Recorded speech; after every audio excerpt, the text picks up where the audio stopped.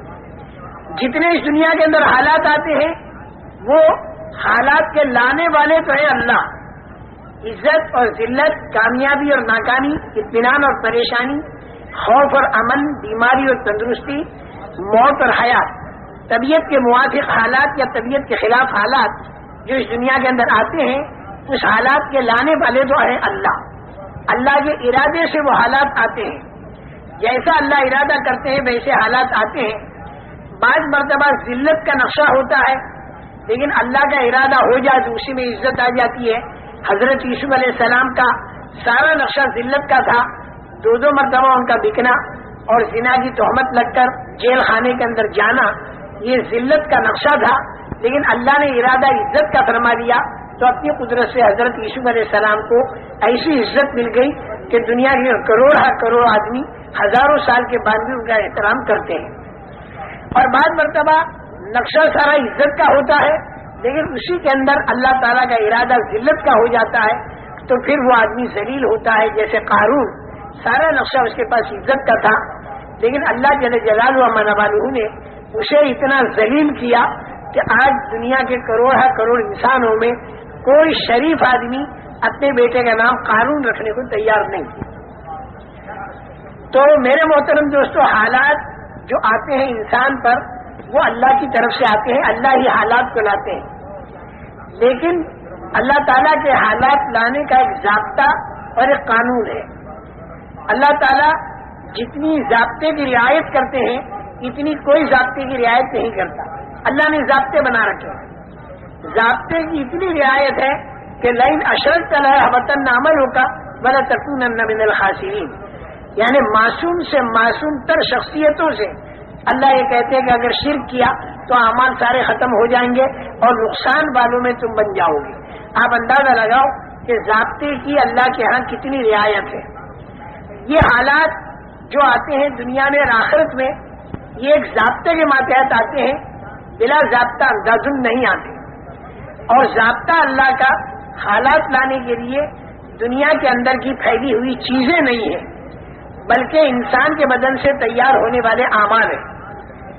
بہت بڑا مغالطہ ہر زمانے میں بڑی بھاری اکثریت انسانوں کی کو لگا، اور آج کے زمانے میں بھی بہت بھاری غلطی کروڑ انسانوں سے جو ہو رہی ہے وہ یہ ہو رہی ہے کہ عام طور پر انسان یہ سمجھ رہے ہیں کہ ہمارے حالات کا بننا اور بگڑنا یہ موقوف ہے چیزوں کی کمی اور بیشی پر۔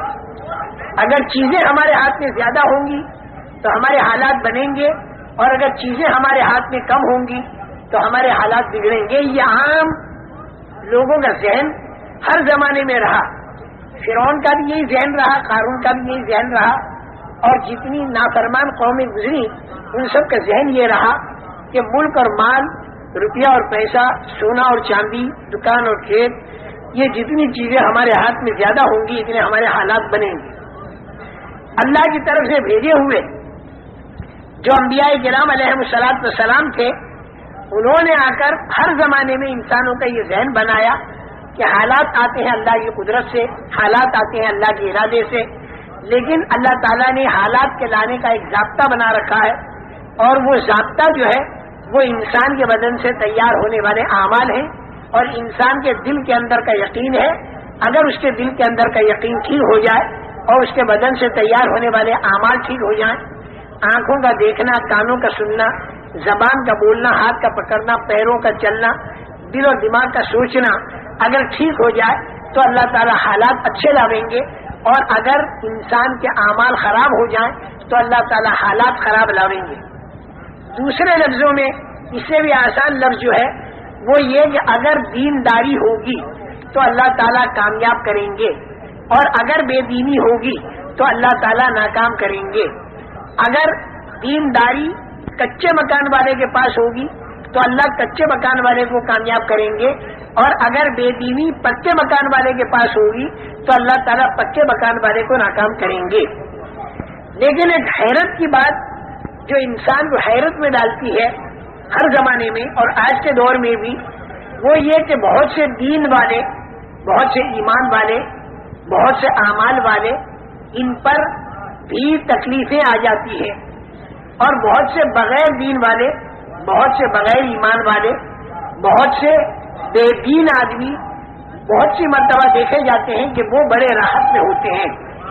اس کے بارے میں ایک بات اپنے ذہن میں بٹھا لیں، اصل کامیابی وہ ہے جو مل کر ختم نہ ہو، اور اصل ناکامی وہ ہے کہ جو آ کر ختم نہ ہو۔ ایک بات یہ ذہن میں بٹھا لیں، عام طور سے آدمی دیکھتا ہے کہ بے دین آدمی رشوت بھی لیتا ہے، جھوٹ بولتا ہے، دھوکہ دیتا ہے، غبن کرتا ہے، خیانت کرتا ہے، پیسہ اس کے پاس بہت ہے، کھانا کپڑا مکان سواریاں بہت مزے کے اندر ہے، تو آدمی سمجھتا دیکھو بے دین ہے لیکن پھر بھی کامیاب ہے۔ لیکن اللہ تعالیٰ اس کو ناکام کہتے ہیں، کیونکہ یہ جو کامیابی دکھائی دی جا رہی ہے، یہ کامیابی موت پر ختم ہو جائے گی، اور بعض مرتبہ موت سے پہلے ختم ہو جاتی ہے، اور موت کے بعد پھر جو ناکامی شروع ہوگی تو وہ ناکامی بڑی لمبی ناکامی ہوگی، بڑی لمبی۔ اگر آدمی حالت کفر یا شرک میں مرا تو پھر وہ ناکامی ایسی ہوگی جو کبھی ختم نہیں ہوگی، جس کو اللہ تعالیٰ خسران المبین کہتے ہیں۔ اور اگر وہ حالت ایمان میں مرا تو چاہے دنیا کے اندر اس نے کتنی تکلیفیں اٹھائی ہوں اور لوگ اسے ناکام کہہ رہے ہوں، لیکن اللہ اسے کامیاب بتائیں گے، کیونکہ اس کو بعد مرتبہ مرنے سے پہلے پہلے ایسی کامیابی مل جاتی ہے کہ جسے دنیا کے انسان بھی کہتے ہیں واقعی کامیابی ملی، اور بعد مرتبہ دنیا کے پہلے تو آدمی نہیں دیکھ پاتے، لیکن مرنے کے بعد سے جو کامیابی شروع ہوتی ہے تو وہ ایسی کامیابی ہوتی ہے جو کبھی ختم نہیں ہوتی۔ موت پر حالات ختم نہیں ہوتے، بلکہ موت پر حالات بڑھ جاتے ہیں۔ اگر مرنے کے بعد اچھا حال آیا تو وہ اچھا حال بڑھ جائے گا، مرنے کے بعد اگر برا حال آیا تو وہ برا حال بھی بڑھ جائے گا۔ جیسے دنیا کے حالات ہیں ویسے نہیں رہیں گے۔ دنیا کا جیسا اچھا حال ہے، موت کے بعد اگر کسی کو اللہ نے اچھا حال دیا تو وہ دنیا جیسا اچھا حال نہیں ہوگا، بلکہ وہ بڑا ہوا ہوگا۔ چھوٹے میں چھوٹی ادنا سے ادنا درجے کی جنت اگر اللہ نے کسی کو دے دی جو ایمان کے ذرے پر ملے گی تو وہ اتنی بڑی ہوگی کہ جس کے اندر جو پوری دنیا سے 10 گنا بڑی ہوگی، اور 70-72 اس میں ہوں گی بیویاں، اور 80,000 اس میں ہوں گے خدمت گزار، اور دودھ کی نہریں، پانی کی نہریں، شہد کی نہریں اور پاکیزہ شراب کی نہریں اس کے اندر چل رہی ہوں گی۔ سونے اور چاندی کی اینٹوں کے بنے ہوئے مکانات ہوں گے، ان کے جوڑنے کا گاڑا مشک کا ہوگا، اور جنت کی زمین کی مٹی زعفران کی ہوگی، اور پتھر اور کنکر ہیرے اور جواہرات کے ہوں گے، اور جو نعمت ملے گی وہاں پر کبھی چھینے گی نہیں۔ جنت میں جانے والا ہر آدمی جوان ہوگا، جوانی اس کی کبھی ختم نہیں ہوگی۔ مرد بھی اور عورتیں بھی 30-33 سال کی عمر کے ہو کر جنت میں جائیں گے، چاہے مرنے کے وقت میں عمر ان کی 90 سال کی ہوئی ہو، لیکن جنت میں جاتے ہوئے 30-33 سال کی عمر ہوگی، اور 50 کروڑ سال کے بعد اگر اس جنتی کو دیکھا جائے تو ویسا ہی جوان جاپان 30-33 سال کا ہوگا۔ جوانی ملی ختم نہیں ہوگی، اور زندگی ملی تو وہ بھی کبھی ختم نہیں ہوگی۔ موت کا وہاں پر ڈر نہیں، مکانات کے بوشیدہ ہونے کا ڈر نہیں، نہروں کے سوکھنے کا خطرہ نہیں۔ مرد ایک جگہ تکیہ لگائے بیٹھے ہوں گے مشہری پر، اور ان کی بیوی، اس مرد کی بیوی دوسرے کنارے پر تکیہ لگا کر بیٹھی ہوگی مشہری پر، اور سارا ایک عجیب و غریب منظر ہوگا۔ لا خوف علیہم ولا هم یحزنون، نہ تو آگے کا کوئی ڈر اور نہ پیچھے کا کوئی غم، نہ تو جوانی کے ختم ہونے کا غم، نہ زندگی کے ختم ہونے کا غم، کسی قسم کا کوئی ڈر بھی نہیں، کسی قسم کا کوئی غم بھی نہیں۔ تیز رفتار سواریاں، اگر دوسری جنتوں میں جانا ہوا اعلیٰ قسم کی تو وہاں پر بھی جانے کی اجازت ملے گی، اور ہفتے میں ایک مرتبہ کم سے کم اللہ تعالیٰ کی زیارت اور دیدار، یہ ایک اتنی بڑی نعمت ہوگی کہ جنت کی ساری نعمتیں اس کے سامنے ماند ہوں گی۔ اللہ کو اگر اس دنیا میں کسی نے نہ پہچانا اور اللہ کی معرفت اگر کسی کو نہ ملی تو زندگی اس کی بیکار گئی۔ اللہ کی معرفت جس کو مل جاتی ہے اور ایمان والا جو آدمی بن جاتا ہے تو پھر اللہ تعالیٰ کی زیارت وہاں پر ہوتی ہے، اور یہ ساری جنت کی نعمتوں میں اعلیٰ قسم کی نعمت ہوتی ہے۔ اللہ تعالیٰ اس کی ہمت افزائی فرماتے ہیں، دل جوئی فرماتے ہیں، یہ فرماتے ہیں کہ تجھے اور کچھ چاہیے؟ تو وہ یہ کہتا ہے کہ اے اللہ، ہر لائن کی نعمتیں تو نے ہمیں دے دی، اب ہم تجھ سے اور کیا مانگیں؟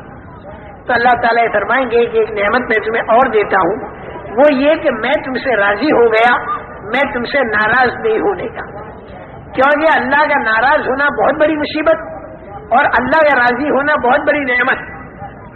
سورہ فاتحہ میں یہی دو دعائیں مانگی جاتی ہے کہ انعمت علیہم والے راستے پر ہمیں چلانا اور مغضوب علیہم والے راستے پر مت چلانا۔ انعمت علیہم والے راستے پر ہمیں چلانا، مغضوب علیہم والے راستے پر ہمیں مت چلانا۔ انعمت علیہم والا راستہ وہ ہے کہ جو اللہ کی رضامندی پر پورا ہوتا ہے، اور مغضوب علیہم والا راستہ وہ ہے جو اللہ کے غضب اور اللہ کی ناراضگی پر پورا ہوتا ہے۔ تو میں نے یہ عرض کیا میرے محترم دوستو کہ وہاں مرنے کے بعد جو اچھے حالات آئیں گے تو وہ بہت زیادہ اچھے ہوں گے، اور اگر خدا نہ خواستہ اگر برے حالات آئے تو وہ برے حالات بھی بہت ہی برے ہوں گے۔ جیسے دنیا کے ہیں ویسے نہیں، دنیا کے اندر کسی کو سزا ہوتی ہے اگر تو وہ 5.25 فٹ کے بدن کو ہوتی ہے، لیکن جہنم کے اندر اگر سزا ہوگی تو وہ بدن اتنا بڑا بنا دیا جائے گا کہ ایک دھار احد کے پہاڑ کے برابر، اور کھال اتنی موٹی کہ 3 رات تک چلو تب جا کے اس کی کھال پوری ہو۔ اتنا بڑا بدن بنا کر سانپ اونٹ کے برابر اور بچھو خچر کے برابر ایک مرتبہ کاٹے تو 40 سال تک تکلیف باقی رہے۔ اللہ تعالی حفاظت فرمائے۔ اور آدمی پریشان، چاروں طرف سے فرشتوں کا ہتھوڑوں سے مارنا، آگ کا جلانا، اندھیرے کا ستانا، اس آگ میں اندھیرا، اور سانپوں اور بچھوؤں کا کاٹنا، بھوک اور پیاس کا ستانا، اور آدمی پریشان حال، بھاگنا چاہے گا تو دروازے بند ملیں گے، بڑے بڑے فرشتوں کے پہرے ملیں گے، اور فرشتوں سے کہے گا کہ تم ہماری کچھ مدد کرو، تو فرشتے مختلف لائن کے جواب دیں گے۔ فرشتے کہیں گے الم یاتکم نذیر، کیا تمہارے پاس کوئی سمجھانے والا نہیں آیا تھا، چونکانے والا نہیں آیا تھا دنیا کے اندر؟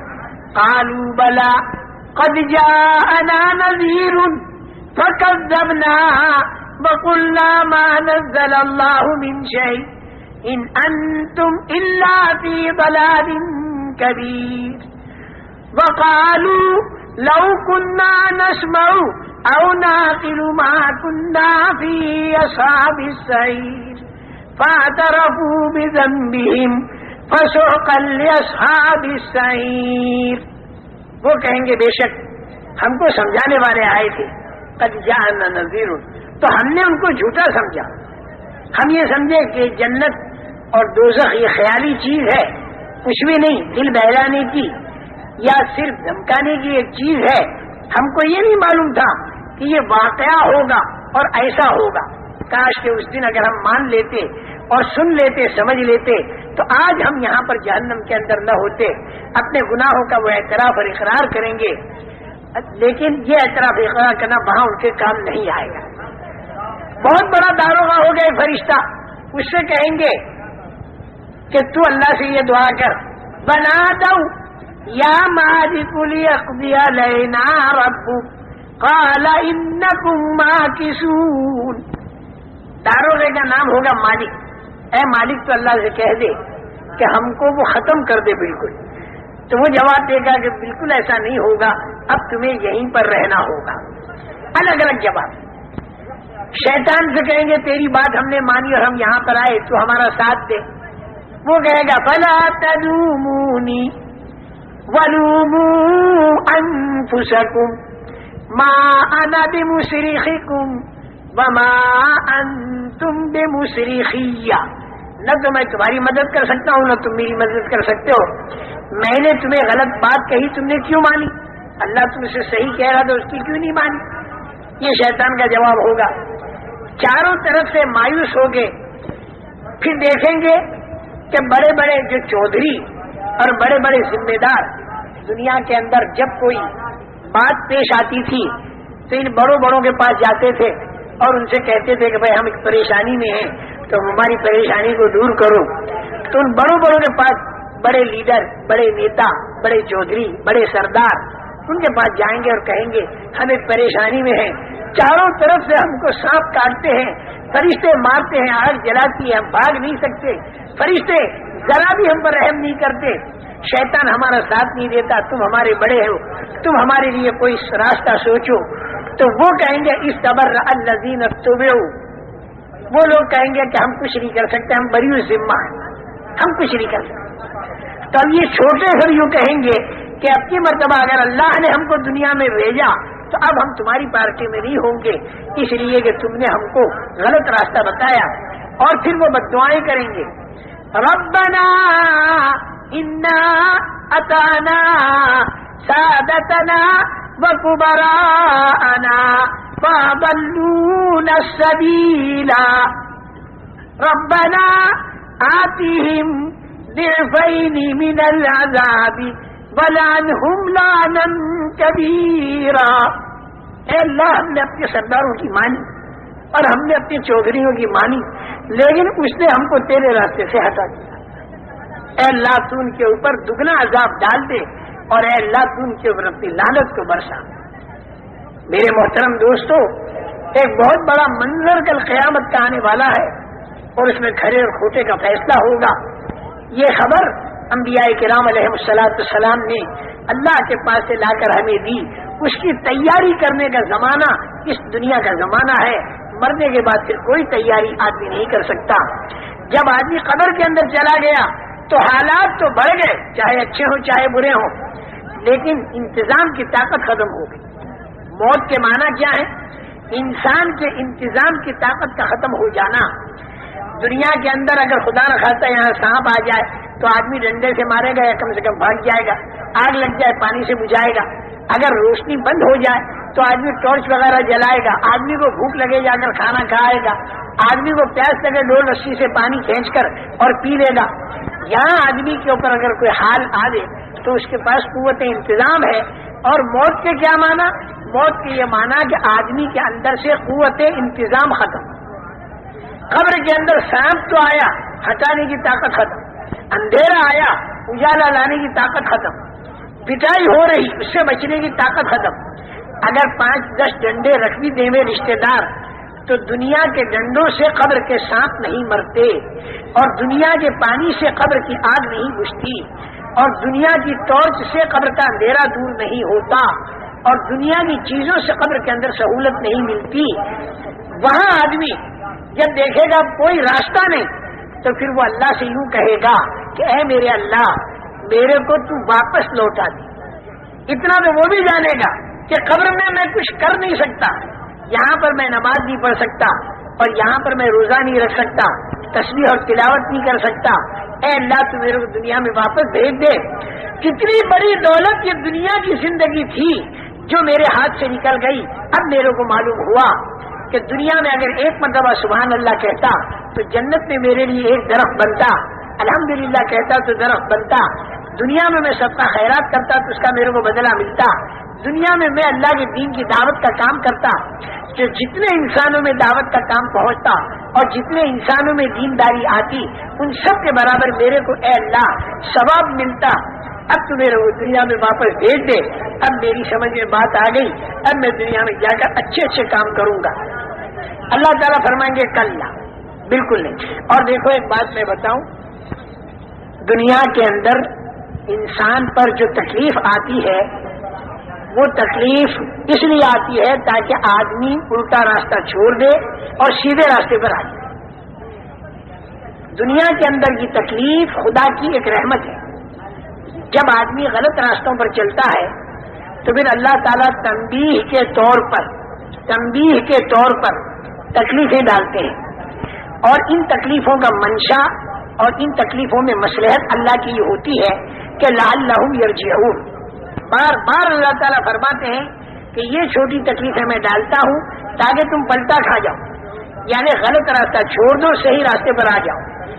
دیکھو میرے محترم دوستو، یہ باتیں جو میں آپ حضرات کو بتا رہا ہوں، کسی زمانے میں یہ باتیں بتانا کام تھا نبیوں کا. یہ باتیں حضرت موسیٰ علیہ السلام کے بتانے کی تھی. حضرت عیسیٰ علیہ السلام، حضرت نوح علیہ السلام، انبیاء کرام علیہ السلام دعوت دیتے تھے، لوگوں کے دلوں میں اللہ کی عظمت اور بڑائی پیدا کرتے تھے، مرنے کے بعد والی زندگی انہیں سمجھاتے تھے، اور چھپی ہوئی باتیں اللہ تعالیٰ ان کے اوپر کھولتا تھا تو وہ انہیں بتایا کرتے تھے، اور اللہ تعالیٰ کی بڑائی کو اتنے زوروں پر بیان کرتے تھے تاکہ آدمی کا ذہن بنے۔ یہ کام تھا نبیوں کا۔ لیکن حضور اکرم صلی اللہ تعالی علیہ وسلم پر اللہ تعالیٰ نے نبوت کو ختم کر کے اب یہ کام جو تھا یہ اس امت کے ذمہ ڈال دیا۔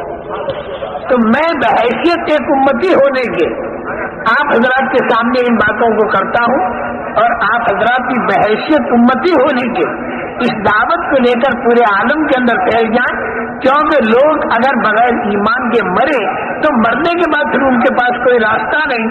مرنے سے پہلے اگر ان کا ذہن بنایا جائے تو ان کا ذہن بن سکتا ہے، اگر ان کا ذہن بنا اور وہ ایمان اور اعمال کی طرف آ گئے تو میں سچ کہتا ہوں ایسی قدر کریں گے اور جتنے آدمی دینداری بناتے چلے جائیں گے ان سب کے برابر آپ کو ثواب ملے گا۔